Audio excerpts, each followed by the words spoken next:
And I don't know how many of you are familiar with what a carbon market means. There's been, I saw in the agenda, and I was in a couple of sessions here today and yesterday, of people speaking about opportunities in carbon markets. But to say it briefly, if I planted trees and I have a forest and I commit to keeping that forest for 20 years, then the carbon that I'm going to absorb in that forest is the carbon credits that I'm generating. So I have carbon to sell. And if you have a coal plant that is polluting and you wanna try to offset your pollution with my carbon absorption, then I sell my carbon credits to you and you buy it. Now, this is all based on regulation. If you're not forced to do that, of course you're not going to spend money unless your ethics. In Europe, there's a forceability for this. There's something called cap and trade, which is based on that principle, that the government says you can only pollute this much. If you're polluting this much over that, then you need to buy offsets for the difference. Am I making sense here? Okay. So that's basically carbon market. There's one in Europe, there's in London, it's been very successful, and the US is catching up to it. And there's a lot of talk, and I will get to it, of cap and trade here in the US. You can also buy what's called clean indexes in the NASDAQ and the regular stocks are joined together, and it's a clean index. And these clean indexes are made up of specific companies that are in the green tech industry or in the clean tech industry.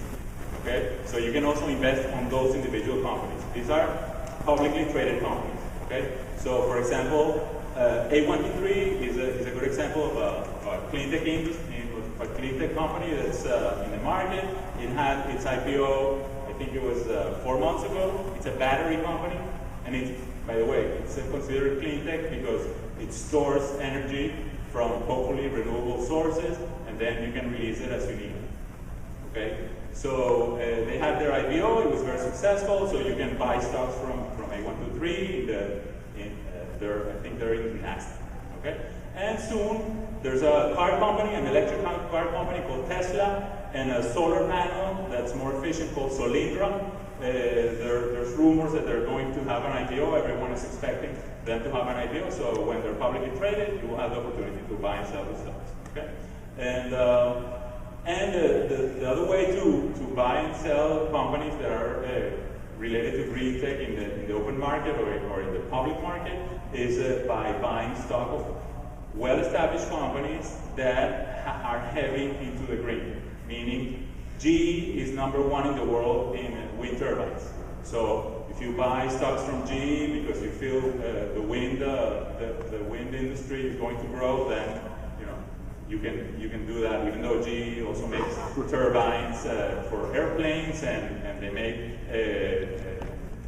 power plants and all sorts of carbon generating machinery. Siemens as well is very deep into everything green tech. There are some utilities that are in the green tech area. By the way, one of the biggest utilities in the green tech area, although they're not really in general very green, is FPNL. They're the biggest in alternative energy generation in the US, I believe. And so there's power utilities, there's water utilities as well that you can buy stock. So this is all the public market. A second way of investing in green technologies is through project financing. What is project financing? There is a group of people that have this huge land. They want to install solar panels and therefore generating power for an entire city. So they look for sources of money to buy the solar panels and to operate them.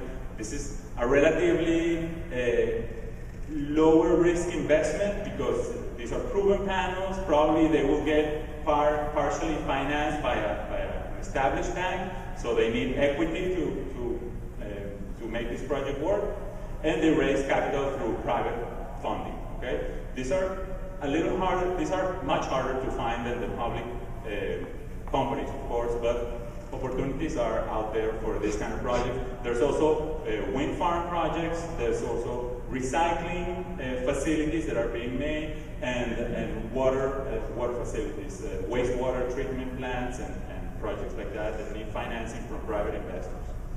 And last, and certainly not least, you can invest in private companies. And I divided private companies into three types.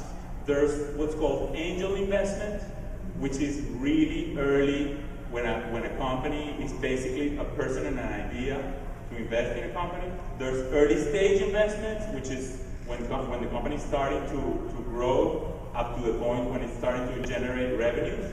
And then there's what's called round A, B, or C of financing. These rounds are larger rounds that require additional capital, obviously A being smaller than B, being smaller than C. Why is early stage here in capital letters? Because we need to look better at what early stage means.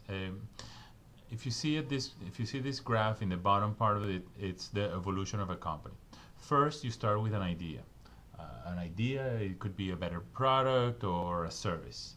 And the first thing you need to do is get to what is called proof of concept, meaning do a prototype of your product or run a smaller version of your service and test it out in the market. Once you've proven this can work, then you can start launching really a proper company. You need to build a company, you need to have a plan, you need to have means to commercialize your product or your service, and that's how you start getting revenues. And once you start getting into early revenues... So now, what's the next step? Well, the next step is, let's get these solar panels and let's get them out to the market. So once he's proven the concept, we're going to start building a company based on this product. We need to build a product, we need to hire people, we need to start thinking of commercialization, we need to start building, trying to get to revenues, trying to find customers, trying to get to revenues. So that's the part where it says revenues is early revenues. You start making revenue, you're not yet profitable because basically you're taking all the money and you're using it in the company to grow. And you get to a point where you say, well, now we have a few customers and the company is growing, we need to build a plant for our solar panels because, you know, the company that we're paying to build our solar panels is taking half of the profit. So, you know, let's take investors and let's buy a property and let's put a plant on top of that property and let's buy machinery and let's build our own solar panels. So that's how we're scaling up this company, and that's what it calls scaling. So the lines on top of that idea, and I hope everyone is clear about how this progression is working, refer to two components of that company growth. One, the line in red refers to the risk of investing in that company, and the line in blue refers to the capital required for the company. So the gentleman in the back, again, the physicist, he has this idea, and he needs to build his first solar panel. How much money will he need? Well, probably for the materials and a little bit of his time, and maybe he needs some computer time in a specialized company that will create a special component for this solar panel.